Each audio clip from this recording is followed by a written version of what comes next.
This Good Morning Northwest Morning Sprint is brought to you by Bill's Heating and Air Conditioning. 6:53 is your time. We're getting you ready for your weekend here in the morning sprint. Mark Peterson has another wind advisory heading into our weekend. Destiny Richards is live on the Sky Deck with extra help for Spokane County voters. And Olivia Roberts has big moments from last night's competing presidential town halls. But first, some breaking news. Spokane police need your help finding a missing woman. Take a look here at Noreen Roth. Police say she is 62 years old, was last seen leaving her North Spokane home on October the 6th.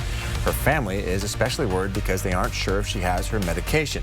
Noreen is 5'5" and weighs between 150 and 165 pounds. Police say she may be carrying a white purse.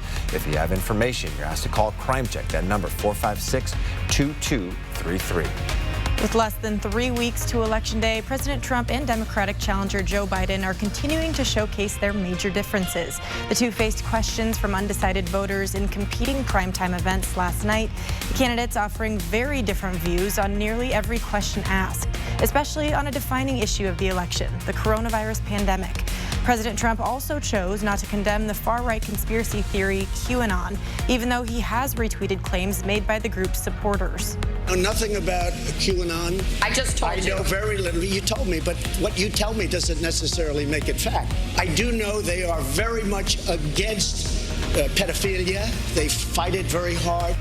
Hours before President Trump failed to denounce the conspiracy group, YouTube announced a ban on the group. Good Morning America is continuing our coverage of the social media crackdown. That story in just a few minutes. So many people are expected to vote in this year's election that by Election Day, there will be 3 voter services locations open for Spokane County voters. That includes the Center Place Regional Event Center in Spokane Valley. They open today at 8:30 a.m., Monday through Friday in the coming weeks and on the weekend before Election Day. And on Election Day, the Spokane County Elections Office is also going to be open, and the Spokane Arena opening up on November 2nd and Election Day. For more information on these sites, see our website, KXLY.com. This morning, we are getting a clearer idea of when a COVID-19 vaccine could be available to the public. In this open letter, Pfizer Chairman and CEO Albert Bourla is laying out a vaccine timeline. It shows a vaccine won't be authorized before the November 3rd election. Bourla says Pfizer will apply for emergency authorization use in the United States soon after a safety milestone is reached in the 3rd week of November.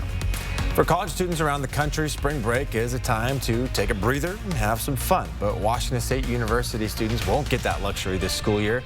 Several changes to the calendar include canceling spring break and starting the semester on January 19th.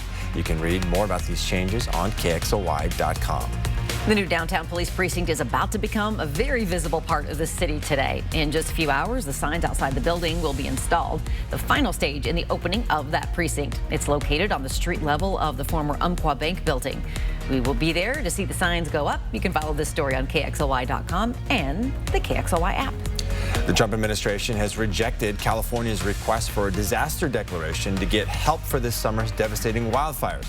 Governor Gavin Newsom's request outlined the financial impact of the wildfires, writing that infrastructure damage estimates exceed $229 million. The state plans to appeal the decision. In our first alert weather, more wind is coming in, and we do have a wind advisory starting at 1 o'clock going till 7. So the 4 things you need to know is that we are going to have those winds today, afternoon showers as well. Partly cloudy tonight. Tomorrow, it's going to be calmer and cooler. Well, if you're one of the many people exercising on a Peloton during the pandemic, listen up. The company has voluntarily recalled clip-in pedals on 27,000 of the spin bikes. There have been more than 100 reports of the pedals breaking and reports of more than a dozen injuries. The recall applies only to first-generation pedals, PR70P. That type of pedal was sold between July of 2013 and May of 2016. Peloton says to stop using bikes with that type of pedal and get a replacement from the company. Today is a big day for movie buffs. The AMC theaters in River Park Square open today for the first time in about 7 months.